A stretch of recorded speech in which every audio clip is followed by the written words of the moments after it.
Assalamualaikum warahmatullahi wabarakatuh. Oke, kita lanjut lagi di part yang ketiga, chapter 19 keuangan publik. Oke, this is reminder for us about these materials. Nah, remindernya di sini bahwa tax incidence ini about price ya. Jadi tax incidence itu tergantung dengan harga, not quantities, bukan dari kuantitasnya. Jadi gini. Statement ini tuh artinya itu ketika ada pajak terhadap suatu barang, hal itu tuh nggak akan membuat konsumen itu jadi punya utilitas yang lebih rendah atau worse off. Dia itu bisa mempertahankan utilitasnya dengan cara mengkonsumsi barang substitusinya, barang pengganti yang sejenis dari barang yang itu tadi yang dikenain pajak yang harganya lebih mahal karena ada yang pajak itu. Secara kuantitas mungkin berubah, tapi secara utilitasnya itu nggak akan berubah karena dia bisa dengan mudah merubah komposisi, merubah bundle of consumptionnya itu, bundle konsumsinya itu dari suatu barang ke barang lainnya. Jadi besaran pajak itu tadi itu hanya akan memengaruhi nilai harga dari barang tersebut. Ya, jadi intinya gitu. Bukan berarti ketika ada pajak ya terhadap suatu barang itu tuh malah bikin konsumen tingkat utilitas konsumen itu lebih rendah gitu. Jadi semakin kecil. Enggak gitu. Ya karena itu tadi bisa aja barang itu tuh ya punya substitusinya lah. Jadi konsumen itu bisa beralih dari barang itu ke barang yang lainnya yang memang harganya itu lebih murah tapi masih sejenis ya, digunakan untuk hal yang sama. Jadi gitu. Nah, selanjutnya di sini tax incident extension. Oke, ini kita merecap tadi apa aja sih ya. Kita merecap tadi apa aja. Ini beberapa hal yang perlu diingat ya. Jadi the statutory burden of the tax does not describe who really bears the tax. Jadi statutory burden itu nggak akan menggambarkan siapa yang menanggung besaran pajak. Oke, ini the first one. And then next, the side of the market on which the tax is imposed is irrelevant to the distribution of tax burdens. Nah, jadi ke sisi mana pajak itu digunakan nggak akan menentukan besaran pajak yang ditanggung oleh setiap pihak. Gitu. Nah, selanjutnya di sini yang ketiga, practice within elastic supply or demand bear taxes, practice with elastic supply or demand avoid them. Jadi yang menentukan besaran pajak yang ditanggung oleh setiap pihak itu adalah seberapa elastis sih dan inelastis kurva supply atau demand yang dimiliki oleh konsumen atau produsen itu tadi. Gitu loh. Oke, ini merecap apa yang tadi udah kita bahas aja sih sebenarnya. Hal-hal yang perlu diingat dari apa yang udah kita bahas aja sih. Yang 3 aturan itu tadi. Nah, next, tadi kan kita bahas mana yang di pasar barang atau jasa kan. Tadi ada sidewalk vendor, itu kan jasa ya mungkin ya.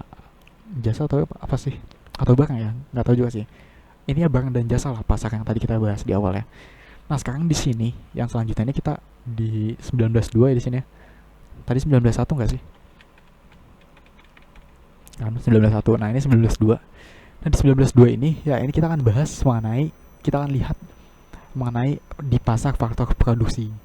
Contohnya di sini itu adalah pajak yang dikenakan terhadap pekerja, atau biasanya kalau di Amerika itu payroll tax ya, pajak penghasilan. Nah, di sini ada dua ini ya. Yang pertama ini tax on workers, tax on firms. Jadi yang pertama ini dimisalkan di sini itu yang yang aneh. Itu dimisalkan ada pajak atas pendapatan di sini sebesar $1 untuk setiap jam kerjanya. Hours kan di sini labornya. Nah, ya. Jadi asumsinya di sini tuh ada pajak atas pendapatan sebesar $1 untuk setiap jam kerjanya. Nah, yang terjadi ketika ada pajak ini, maka kurva supply daripada tenaga kerja itu akan berkurang atau bergeser ke atas ya sini, ya kan? Karena adanya tax sebesar $1 ini. Jadi dia itu akan berkurang atau geser ke atas, sementara demand-nya tetap dong ya kan, D-nya di sini. Nah, supply ini, oh iya, ini loh, supply ini tuh berapa orang sih yang mau bekerja dengan tingkat upah tertentu. Itu yang dikatakan supply di sini ya. Dalam kasus tax in factor market ini, faktor market ini ya. Tax in faktor produksi ini. Tax incident di sini. Dalam kasus ini supply yang di sini itu maksudnya itu berapa orang yang mau bekerja dengan tingkat upah tertentu. Nah, di sini equilibriumnya itu akan pindah dari titik A ke titik B dong. Titik A ini kan yang normal tadi kan awal kan. Nah, yang pindah ke titik B di sini. Kita bisa pakai formula yang sama ya, kayak yang tadi di awal, beban pajaknya, tax burden on consumer and produsen, itu bisa dipakai rumus itu juga. Untuk menentukan besaran burden yang ditanggung, besaran beban yang ditanggung tiap-tiap pihak itu tadi. Nah, dalam kasus ini burden yang ditanggung oleh pekerja dan pemberi kerja besarnya itu sama, yaitu sebesar di sini 0,5 dan 0,5. Nah, buat membuktikan ini kalian bisa coba sendiri aja ya, pakai rumus yang tadi di awal. Tadi udah 2 kali tuh kita latihan tuh ya. Buat rumus itu tadi, buat ngecek betul atau salahnya. Nah, kalian bisa pakai rumus itu, coba sendiri. Nah, yang B ini tax on firms, di sini juga itu dikenakan, jika dikenakan dari sisi pemberi kerja, dampaknya itu enggak akan beda ya. Jadi besaran burdennya itu sama antara perusahaan, antara firm di sini 0,5 dan workernya juga burdennya itu sama 0,5 juga.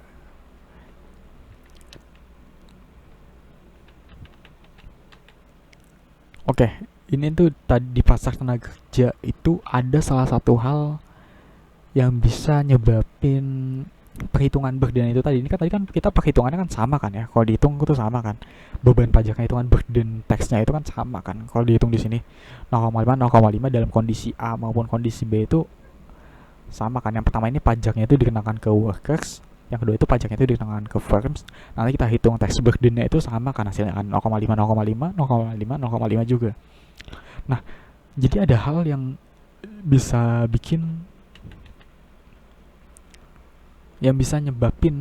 menyebabkan perhitungan burden-nya itu tadi, perhitungan apa sih namanya, perhitungan beban pajaknya itu tadi itu berbeda gitu. Karena itu tadi sama kan. Ada hal yang bisa bikin itu beda gitu, yaitu adanya ketentuan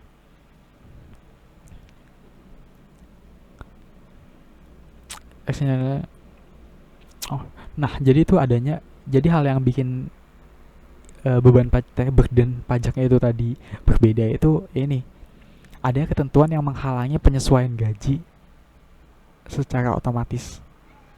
Barrier to price adjustment change the incidence.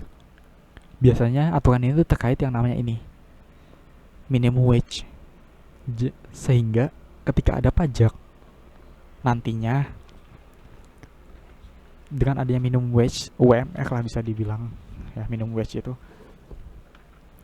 Jadi ketika ada pajak nantinya itu pemberian upah itu kan yang disebabkan oleh pajak itu tadi itu kan dalam suatu kondisi nggak akan bisa secara pasti ditentukan oleh permintaan dan penawaran pasar kan. Nah, jadi inilah yang bisa, batasan-batasan inilah, kayak contohnya tuh kayak minimum wage ini yang bisa bikin burden tax-nya itu berbeda-beda. Tadi kan kalau kita hitung di awal itu kan sama kan ini kan ya, 0,5 0,5, tapi bisa beda karena adanya itu batasan-batasan yang menghalangi gitu loh. Ya, salah satunya ini, contohnya itu minimum wage ini. Nah, kita akan lihat contohnya di sini ya. Kenapa minimum wage itu bisa bikin beda itunya, burdennya. Oke, di sini ada dua juga, tax on workers and tax on firms. Oke. Yang dikenakan ke workers dan dikenakan ke firms, perusahaan. Nah, di sini ketika ada pajak yang dikenakan kepada para pekerja, ya ini kan tax on workers kan. Pajak yang dikenakan kepada para pekerja.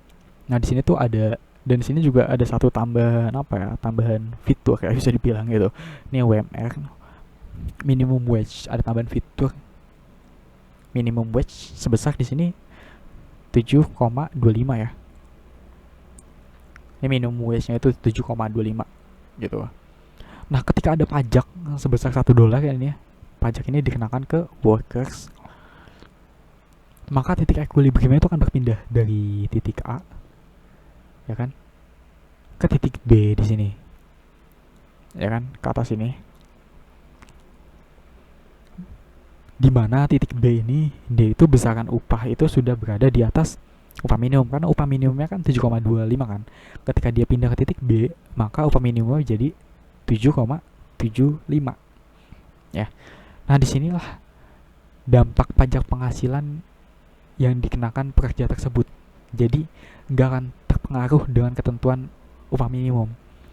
Meskipun ada pajak kan, ini kan tax, ya kan? Ini kan pajak kan dikenakan kepada pekerja ini kan. Nah, meskipun ada pajak gini, upah yang diterima pekerja ini tadi tuh udah di atas rata-rata gitu lah. Jadi ketika ada ketentuan kayak gini, ketika ada ketentuan gini ya, itu tuh hasilnya tuh nggak akan beda dengan kondisinya ketika nggak ada upah minimum. Ya, ini ketika pajaknya dikenakan ke workers. And then ketika dikenakan tax on firms, ketika pajaknya itu dikenakan ke perusahaan pemberi kerja. Nah, misalnya di sini itu pajaknya itu dikenakan $1 ya, $1 dikenakan kepada pemberi kerja, kepada perusahaan. Maka otomatis kurva demand-nya itu akan bergeser ke bawah kan. Equilibrium hasil berpindah dari titik A sini ke titik C. Titik A ini kan itu kan minimum wage-nya kan, itu sebesar 7,25. Ketika dia pindah ke titik C, karena adanya pajak yang dikenakan kepada pemberi kerja, kepada produsen, bukan produsen sih, kepada pemberi kerja, karena ini pasar faktor produksi kan, maka menyebabkan titik equilibriumnya berpindah dari A ke C. Ya, di titik C ini ya ada suatu constraint, suatu batasan bahwa minimum wage-nya itu harus 7,25. Gaji minimumnya itu harus 7,25. Ketika pindah ke titik C, maka perusahaan itu hanya akan menggaji ya 6,75 kan. Ini segini kan. Ya enggak sih? Dimana kalau ini tuh menyalahi aturan kan, kayak melanggar aturan gitu kan. Ya enggak, melanggar aturan kenapa ya? Karena itu perusahaan nggak boleh gaji segini kan, ada aturannya. Upah minimumnya itu ya harus 7,25 kalau mau pengen mempekerjakan seseorang. Tapi ya karena pajak dikenakan tax on firms ini, maka perusahaan itu menggaji labornya itu segini kan. Kalau menurut kurva ini kan menyalahi aturan kan. Nah, kalau kondisinya kayak gini gimana? Mau nggak mau perusahaan itu harus bayar pekerjanya sesuai aturan upah minimum kan, yaitu sebesar ini kan 7,25 kan. Mau nggak mau, karena itu aturan yang ada gitu. Ya perusahaan bayar tuh sesuai dengan upah minimum tuh 7,25, sehingga perusahaan akan berpindah nih dari titik C ini ke titik C ini ya, C aksen di sini. Ya karena harus dibayar sesuai dengan upah minimumnya, ya kan. Konsekuensinya tentu aja jumlah pekerjanya itu akan berkurang kan. Tadinya kan di sini kan menjadi H3 di sini. Jumlah pekerja yang diserap itu akan semakin kecil, jadi berpindah kan dari H2 ke H3. Nah, dengan pekerja sebesar H3 ini ya, sebesar H3 ini pekerjanya, perusahaan itu diharuskan membayar beban pajak sebesar 8,25 ini dikurangi sama 7,25, yaitu $1. Dengan kata lain apa? Seluruh beban pajaknya itu ditanggung oleh perusahaan itu tadi.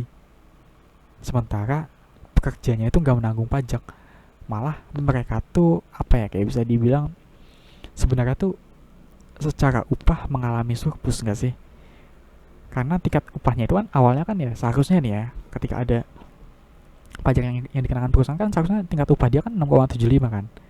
Tapi karena aturan dan dia kayak merelakan gitu loh 6,75 gitu, seharusnya kan ya nggak apa-apa digaji segini, tapi karena aturan ya kan ada surplus dong ya kan, kesini dia tetap digaji sesuai aturan 7,25. Jadi tingkat upah yang didapat itu daripada kemauan mereka untuk mensuplai tenaga kerjanya atau nilai upah yang mau mereka terima itu tuh lebih besar dari yang seharusnya mereka terima gitu lah. Itulah kenapa upah minimum itu bisa menyebabkan penyesuaian harga pasar di pasar itu tadi tuh jadi di pasar ini tuh jadi beda gitu loh. Dan jadi karena adanya upah minimum, maka beban pajaknya itu ketika tax on workers ini itu tuh nggak berpengaruh kan, masih sama 50-50, tapi ketika tax on firms ketika dikenakan kepada perusahaan pajaknya dan ada aturan upah minimum, maka dia beban pajaknya itu akan ditanggung sepenuhnya oleh firm burden, oleh perusahaan gitu ya. Intinya itu sih, dari tadi menjelaskan panjang lebar kesana kemari, intinya itu tadi terakhir ya. Ulang lagi coba kalau misalnya masih belum paham. Nah, selanjutnya kita masuk ke sini. Nah, sebelumnya itu kita bahas pengaruh pajak pada pasar kompetitif sempurna tadi ya. Tadi yang sebelum slide ini lah pokoknya. Itu kita bahas pajak pengaruhnya gimana sih pada pasar uh, perfectly kompetitif ya, kompetitif sempurna. Nah, sekarang kita akan bahas nih gimana pengaruh pajak pada pasar yang ini imperfectly kompetitif, yang persaingannya itu nggak sempurna. Nah, contohnya di sini tuh ada monopoly markets ya. Nah, jadi monopoly markets ini di mana hanya ada satu penjual dan banyak pembeli. Ya, kok kalian kemarin belajar di ekonomi mikro itu bawa ekonomi makro. Jadi kok kalian belajar di ekonomi mikro kemarin itu bahwa pasar monopoli ini kan punya power yang kuat ya, price maker ya kalau nggak salah ya. Nah, jadi di situ hanya ada satu pembeli dan hanya ada satu penjual. Bukan, hanya ada satu penjual dan banyak pembeli gitu loh. Makanya dia berperan sebagai price maker ya pasar monopoli. Nah, kita menyebut ini monopolis ya. Kita menyebut apa ya? Menyebut penjual atau ya apalah di sini namanya ya, dengan sebutan monopolis lah ya pokoknya ya. Nah, jadi yang namanya penjual ya, atau di sini monopolis lah kita bilangnya lah ya. Monopolis ini tentunya pasti akan memaksimalkan keuntungan kan ya nih. Nah, di pasar monopoli di mana hanya ada satu penjual dan banyak pembeli, itu tuh akan berusaha memaksimalkan keuntungan monopolis ini ketika jadi salah. Jadi dia itu bisa memaksimalkan keuntungan ya ketika MR sama dengan MC, marginal revenue sama dengan marginal cost-nya. Jadi mereka intinya ya para monopolis ini itu mereka itu akan men-set ya, di set supaya harganya itu nanti sesuai dengan ke kuantitas ketika MR sama dengan MC gitu. Oke, kita akan lihat kurvanya aja dulu deh gimana nih. Tapi intinya di pasar monopoli itu gitu ya. Gambaran secara umumnya pasar monopoli itu gitu. Nah, ini background equilibrium in monopoly market ya. Ada kurvanya. Nah, jadi bisa dilihat di situ yang warna biru ya. Warna biru itu kondisi ketika belum ada pajak. Ya di sini yang warna biru. Ini kondisi belum ada pajak. Nah, di sini monopolis itu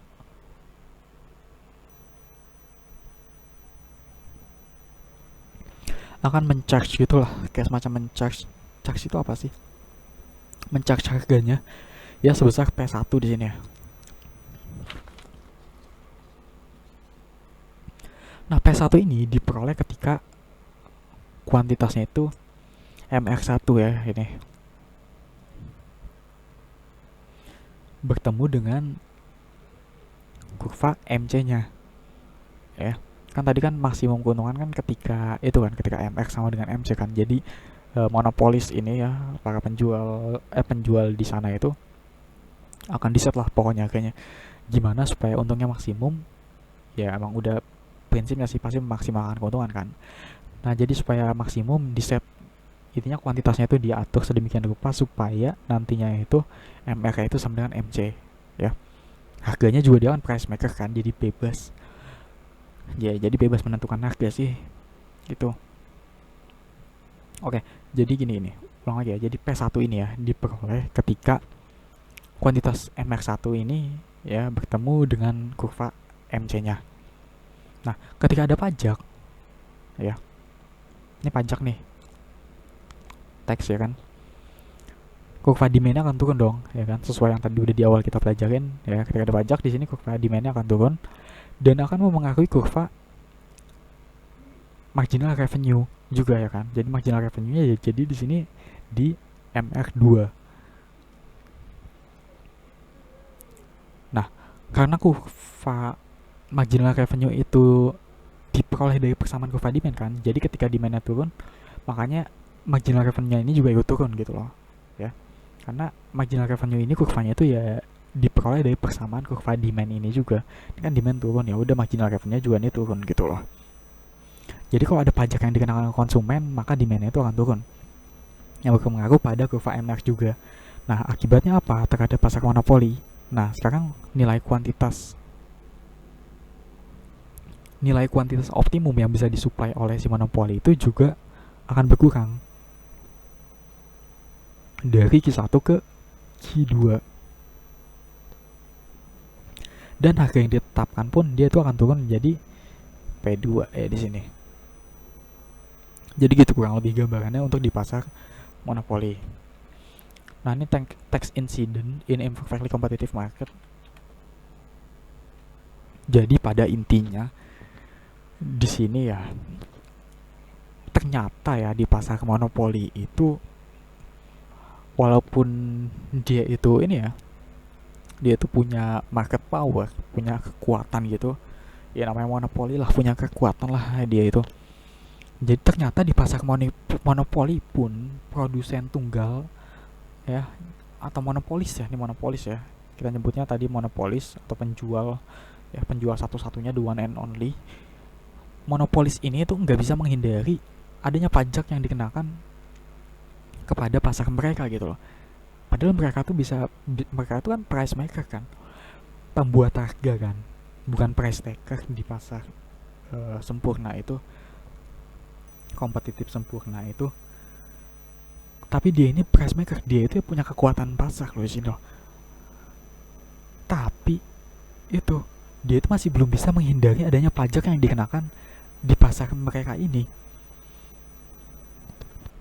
Dengan kata lain, bahwa di pasar monopoli pun ketika ada salah satu pajak yang dikenakan kepada salah satu pihak ya kan, akan terjadi yang namanya pembagian beban antara monopolis dengan konsumennya. Meskipun monopolis itu punya ini ya, punya yang namanya market power nih ya kan, ternyata dia itu emang ya nggak bisa menghindari yang namanya pengenaan pajak, atau sama sekali tidak menanggung pajak yang dikenakan, nggak bisa menghindar lah intinya lah ya. Dia itu masih tetap nggak bisa menghindar walaupun dia udah punya kekuatan ya, dari pengenaan pajak itu tadi. Nah, di sini ada pasar lainnya, pasar oligopoli ya. Jadi ada pasar lainnya yang nggak sempurna juga, yaitu pasar oligopoli di sini. Nah, sampai saat ini ya di sini tuh belum ada kayak kesepakatan gitulah ya, seperti apa sih pengaruhnya terhadap pasar oligopoli ini. Tapi banyak yang berpendapat bahwa ternyata sepertinya itu gak akan beda sih untuk oligopoli markets ini dengan monopoli markets. Artinya di oligopoli pun ya, para produsen di sana, para penjual di sana lah bisa kita bilang gitu, itu nggak akan bisa menghindari adanya beban pajak ketika ada kebijakan pajak tadi yang dikenakan di pasar mereka. Bukan hanya penjual, jadi semuanya lah ya. Jadi kurang lebih di semua pasar ya, tadi yang pertama itu kita udah bahas competitive market. pasar kompetitif sempurna, monopolis, oligopoli, ya mereka ini semuanya itu bahkan monopolis pasar monopoli pun yang punya market power itu masih nggak bisa menghindari adanya pengenaan pajak ini loh. Oligopoli ini belum belum ada kesepakatan, tapi sebagian besar pendapat itu menyatakan bahwa nggak beda jauh lah sama semua pasar yang ada di oligopoli ini. Nah, selanjutnya di sini balance budget tax incidence. Oke, selanjutnya di sini ada konsep lain yaitu balance budget tax incidence. Nah, ini tuh apa?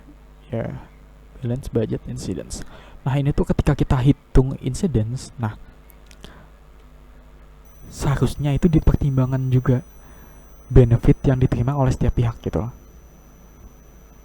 Misalnya gini, ketika ada pajak terhadap bensin lah, anggap bensin dikenain pajak ya. Ketika ada pajak terhadap bensin, mungkin besaran yang ditanggung oleh konsumen itu nggak hanya senilai pajak yang dia bayarin aja, tapi sebaiknya itu ya harus disesuaikan juga dengan nilai benefit yang dia terima. Misalnya kalau tadi penghasilan pajak atas bensinnya itu dipakai buat perbaikan jalan, sehingga ada kan tuh nilai manfaat atas perbaikan jalan itu kan. Nah, nilai manfaat atas perbaikan jalan itu tadi, itu tuh bisa dihitung juga untuk menentukan nilai pajak yang ditanggung oleh konsumen. Oke, next, general equilibrium tax incidence. Nah, so far we have considered the incident the only single market such as the gas market. Nah, general equilibrium tax incidence. Nah, ini bedanya apa sih sama yang tadi? Jadi sebelumnya itu kan kita cuma ya mengevaluasi lah ya dampak dari sebuah kebijakan pada salah satu pasar yang disebut dengan yang namanya tadi tuh kita bahas itu ya partial equilibrium tax gitu.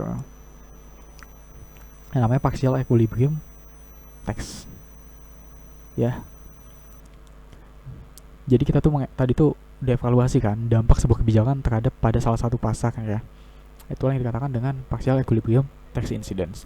Nah, selanjutnya general equilibrium tax incidence ini ya bedanya apa sama partial equilibrium tax incidence. Nah, jadi di general tax equilibrium tax incidence ini tuh kita tuh nanti mencoba menggambarkan gimana sih dampak kebijakan itu tadi ya terhadap pasar lainnya gitu loh. Kalau tadi kan kita bahas kan ya cuma di situ-situ aja gitu loh, kebijakannya terhadap pasar itu gimana. Nah, ini tuh kita bahas secara lebih umum lagi, kita gambarin gimana dampak kebijakan yang ada terhadap pasar-pasar lainnya gitu. Artinya gimana sih pengaruh perubahan equilibrium di suatu pasar terhadap pasar lainnya. Jadi kan di pasar A ada pengaruh nih, misal di pasar B itu kondisinya gimana sih gitu loh. Itu yang dikatakan dengan general equilibrium tax incidence analysis that considers the effect on related markets of tax imposed on one market. Oke, kita lanjut aja di sini. Oke. Nah, di sini effect of restoran tax, jadi pajak restoran di sini ya. Nah, ini contoh aplikasi daripada general equilibrium ya nanti. Ini lanjutannya kan. Nah, ini contoh dari aplikasi general equilibrium. Nah, ini misal ada pajak restoran nih. Ada pajak dari restoran.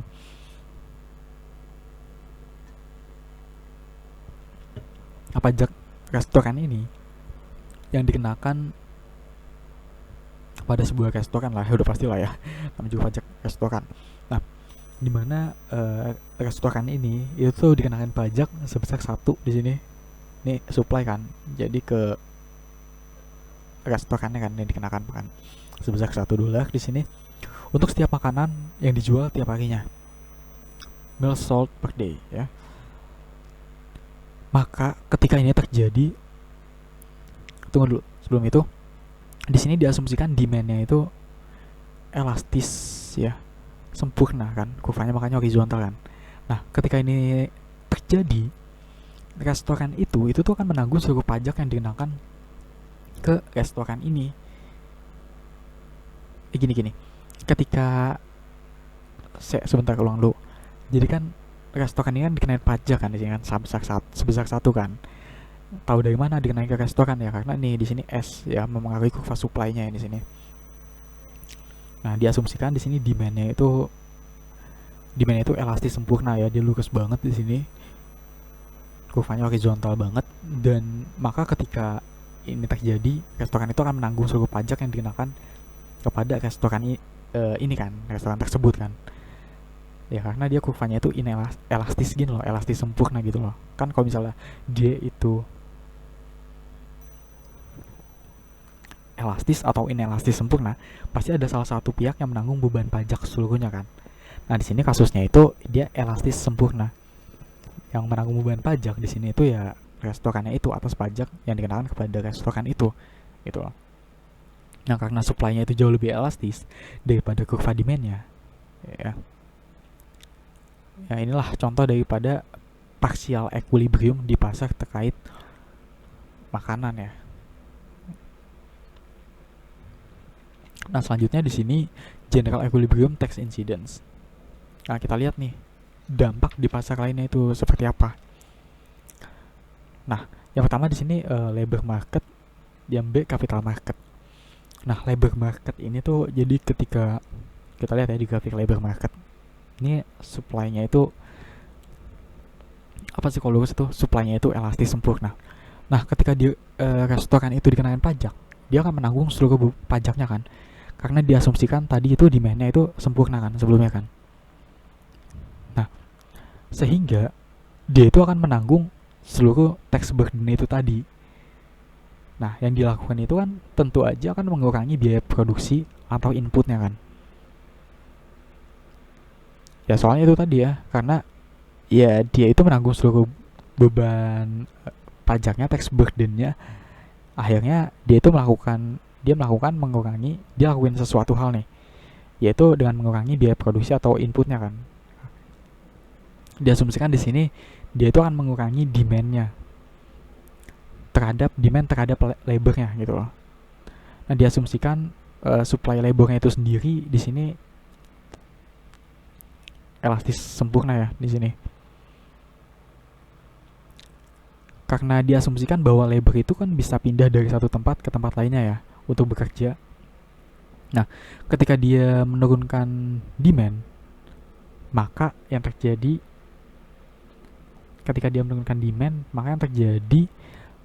adalah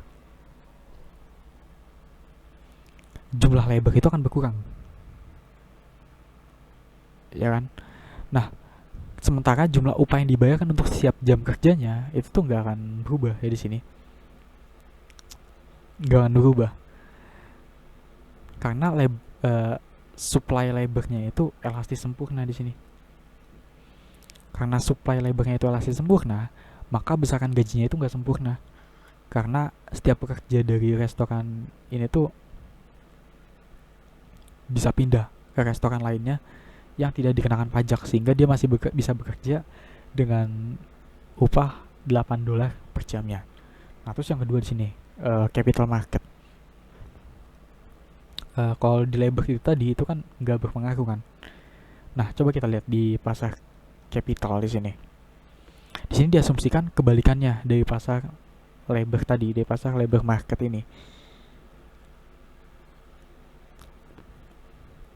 Di sini diasumsikan ya, ini ya di capital market ini diasumsikan kebalikannya dari pasar labor. Jadi di sini supply kapitalnya itu inelastis sempurna. Ketika ada pajak restoran itu tadi, otomatis kan demand restoran terhadap kapital akan menurun kan di sini kan,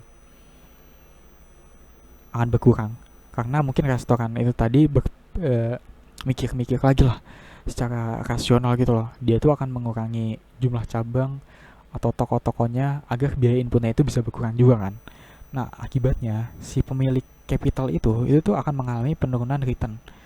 Di sini yang sebelumnya 10% dia menjadi 8% setelah adanya pengenaan pajak tadi, karena demand terhadap kapital itu berkurang.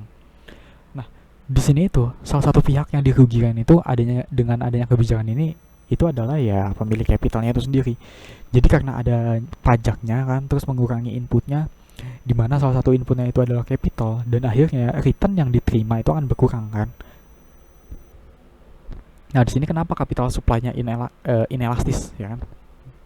Karena capital ini akan sulit diubah dalam jangka pendek. Jadi ketika investasinya itu udah dilakukan, katakanlah misal kayak orang udah beli mesin nih, beli mesin apa ya, butuh atau apalah intinya. Dalam jangka pendek dia itu nggak bisa dengan mudah kan menggunakan capital mesin pemotong bawang itu buat yang lainnya kan. Beda dengan labor itu tadi. Nah kalau misalnya di labor itu tadi ya kan, labor itu kan ketika ada penurunan permintaan tenaga kerja, dia itu masih bisa kerja di tempat lainnya kan, yang bisa ngasih gaji sama seperti sebelumnya, seperti di perusahaan dia sebelumnya. Tapi beda halnya ketika di capital market di sini. Ya ketika dia beli mesin misal gitu, itu kan nggak bisa di nggak bisa dikonversi, nggak bisa diubah lagi lah, bisa bilang nggak bisa diubah lagi dalam jangka pendek menjadi sesuatu yang lain gitu loh. Maka dari itu di sini supply-nya itu inelastis, kaku gitu loh. Tapi dalam jangka panjang ya mereka ini bisa menyesuaikan semuanya, bisa menyesuaikan dengan kondisi pasar yang ada, sehingga pada akhirnya itu nanti dalam jangka panjang capital bisa punya supply yang elastis. Nah jadi ya inilah contohnya daripada pengenaan pajak restoran.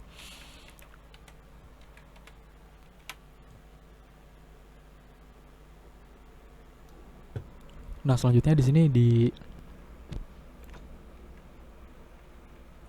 langsung ke sini aja lah ya, langsung ke slide 27 di sini. Nah jadi sebelumnya itu kita tuh udah bahas pengenaan pajak pada satu restoran kan. Dari tadi itu kita bahas itu dalam satu tempat lah, satu restoran gitu. Nah gimana kalau dikenakan pada seluruh tax on all restoran ya? Gimana kalau misalnya dikenakan pada seluruh restoran? Nah kalau dikenakan pada seluruh restoran, ketika itu terjadi, maka respon para produsen dan konsumen itu akan relatif lebih kecil daripada sebelumnya. Atau dikatakan dia itu lebih inelastis lah. Karena ketika semua restoran dipajakin ya itu konsumen itu nggak bisa milih. Kan apa ya? Dasarnya itu ketika restoran itu di sini kan elastis kan. Jadi ketika restoran yang satu dipajakin, dia itu bisa pindah ke tempat lain. Misal kayak eh, tempat makan yang di mall, ya itu kan misal dipajakin. Kalau misalnya dia mau nyari yang lebih murah ya di warteg aja, warteg pinggir jalan gitu loh, ya kan. Nah pada dasarnya itu kan gitu kan. Nah tapi ketika rumah makan itu dipajakin semuanya, nah maka konsumen itu nggak akan memiliki alternatif kan atau substitusi, dan produsen pun nggak akan bisa dengan mudah untuk berpindah dari suatu bisnis ke bisnis lainnya kan, sehingga otomatis mereka akan tetap berada di pasar ya rumah makan itu, restoran itu, dan dampaknya mungkin nggak akan sama sebelumnya. Artinya kedua pihak itu tadi itu akan menanggung secara bersama-sama dampak dari kebijakan pajak yang dikenakan di pasar daripada restoran.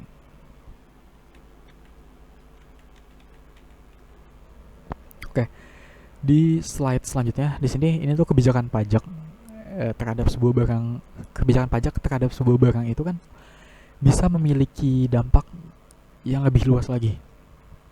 Artinya nggak hanya permintaan atau penawaran terkait barang itu aja. Misal kayak barang itu sendiri dan faktor produksinya kan tadi. Nah, tapi bisa juga di sini nih memengaruhi permintaan dan penawaran untuk barang-barang lainnya yang memiliki kerabat dekat atau ya masih berhubungan lah sama barang-barang itu tadi.